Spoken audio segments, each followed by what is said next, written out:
the book question, going back, it's a Predictioner's Game. Predictioner's Game. It's a good book. Read it before you go to buy your next car. So,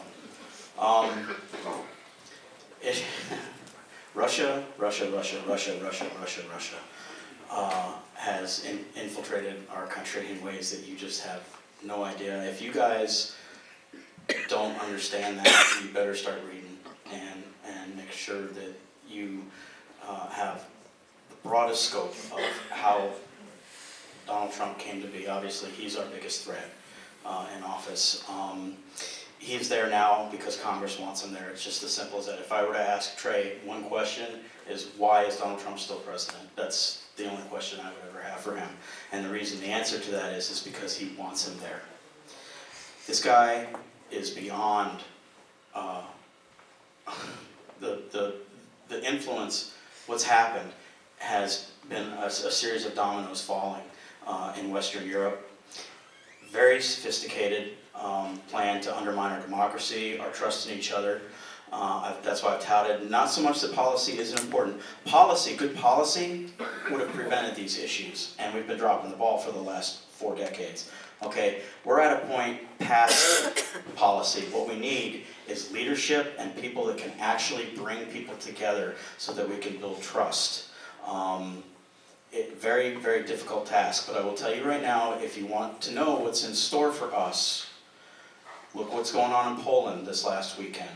Look what happened in Chechnya. Look what's happened in Germany, Brexit, even Sweden. All these countries go in, divide and conquer. And it's sophisticated, it's online.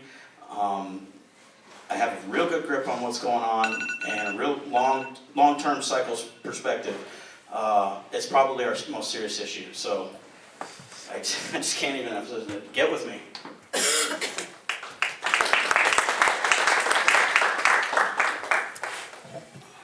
So the United States has a unique role to play in ensuring international diplomacy and ensuring peace. And this is a role that we have always played, and it's a very important role, and it's one that we're abdicating right now. We're just ceding that ground on the international stage. And that's very, very dangerous.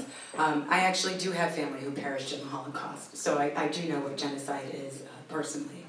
And it is very, very scary to think about what we have right now, which is a president who is, seeming to tweet us into potential nuclear war, every day, right? So, threatening to get us into nuclear war with North Korea, deciding to try to taunt world leaders.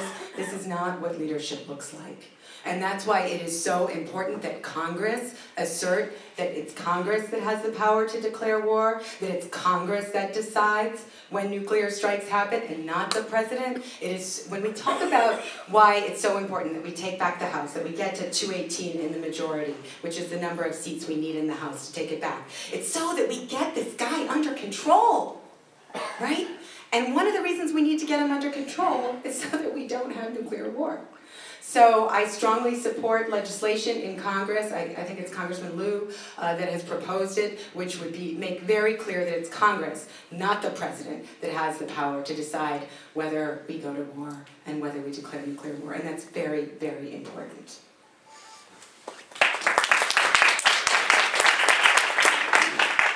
So the biggest international threat to the United States is Donald Trump. I mean, that's clear.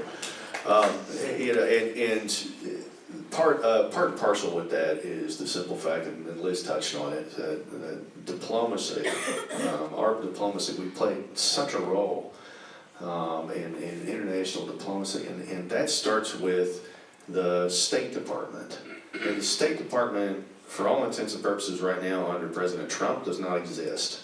Like many of these other executive branch agencies, you've got people put in charge of it that have no business being in charge of it, that have no idea how to run it, that aren't getting support from the executive branch or from Congress that they need, and that are running it into the ground. You know, you got somebody like Rex Tillerson running the State Department who clearly does not believe in diplomacy. Somebody like Betsy DeVos running the Department of Education who doesn't believe in public education, that sort of thing, right? So we have these people that are in positions of power that are there deliberately to sabotage the agencies that they are involved in. So that's got to be kept in check. We've got to do something about that. I mean, a lot of this too is you know, coming. How does it affect the 9th District? You know, the Donald Trump himself, the phenomenon of Trumpism, is can be seen as a byproduct of the segregated media that we're able to have now. And we've got to figure out a way to get beyond that. It's not like we're all sitting down and getting the same news from Walter Cronkite every night the way we used to be. Now you have unpleasant news that comes to you and you get to filter that out, right? And you get to just only hear the stuff that is pleasant to you. And you only hear the same voices over and over and over again. And so if those voices become further and further removed from reality, you might not notice that right away. And I think Donald Trump is a byproduct of that reality that we're living in now. So we've got to hack at the root of that problem and figure out how to have more conversations where we're all sitting around together, person to person, having real, meaningful, intimate contact about the stuff that affects our lives. Thank you.